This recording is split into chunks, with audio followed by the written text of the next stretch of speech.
ഒരു 38 വയസ്സുള്ള ഒരു ഫീമെയിൽ, 2 കുട്ടികളുടെ അമ്മയാണ്.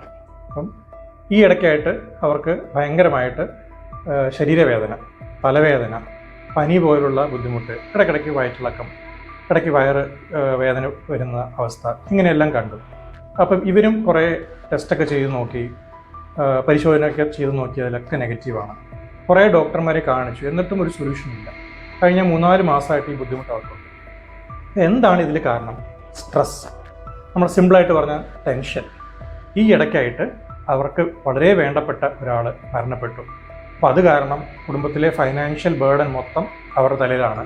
അതിൻ്റെ കൂട്ടത്തിൽ ജോബിൻ്റെ സ്ട്രെസ്സും പിന്നെ ഫാമിലിക്കകത്തുള്ള ഇഷ്യൂസും എല്ലാം കാരണം കഴിഞ്ഞ 3-4 മാസമായിട്ടുള്ള ഈ ബുദ്ധിമുട്ടുകളൊക്കെ ബോഡി അതിനെ ഒരു എസ്കേപ്പിസം അല്ലെങ്കിൽ വേറെ രീതിയിലൊരു സിംറ്റമറ്റോളജി ആയിട്ട് മാനിഫെസ്റ്റ് ചെയ്യുന്നതാണ്. പലപ്പോഴും അഡൽട്സ് ഇത് പ്രകടിപ്പിക്കാറില്ല, നാണക്കേട് കൊണ്ടോ ഒരു സോഷ്യൽ സ്റ്റിഗ്മാറ്റ കൊണ്ടോ ആവാം. പക്ഷേ എന്നാലും പലപ്പോഴും പല ആൾക്കാരും എക്സ്പ്രസ് ചെയ്യാറുണ്ട്. ഈവൻ അത് എക്സ്പ്രസ് ചെയ്തിട്ട് പോലും നമ്മളത് നെഗ്ലക്റ്റ് ചെയ്യാം. അതായത് എനിക്ക് കുറച്ച് വിഷമമുണ്ട്, കുറച്ച് ദിവസമായിട്ട് ഭയങ്കര മൂടിയാണ്, ഞാൻ ഭയങ്കര വെർത്ത്ലെസ് ആയിട്ട് തോന്നുന്നു, എനിക്ക് ലൈഫ് ഒരു പ്രതീക്ഷയായിട്ട് തോന്നുന്നില്ല, ഒരു പ്രതീക്ഷയില്ല ലൈഫിൽ എന്നെല്ലാം പറയുമ്പോൾ പോടാ, നിനക്കൊക്കെ എന്താ പ്രശ്നം, അപ്പം ഞാൻ എന്താ ചെയ്യേണ്ടത്, നിനക്കൊക്കെ ഇങ്ങനെ ഉണ്ടായിട്ട് എന്നെല്ലാം പറഞ്ഞ് നമ്മൾ പലപ്പോഴും അതിനെ തള്ളിക്കളയാറാണ് ചെയ്യുന്നത്. ഒരിക്കലും അങ്ങനെ ചെയ്യരുത്. അതൊരു വാർണിംഗ് സൈനാണ്. ചിലപ്പോൾ അടുത്ത നിമിഷം, അടുത്ത ദിവസം തന്നെ നിങ്ങൾക്ക് നിങ്ങളുടെ ആ സുഹൃത്തിനെ നഷ്ടപ്പെട്ടേക്കാം.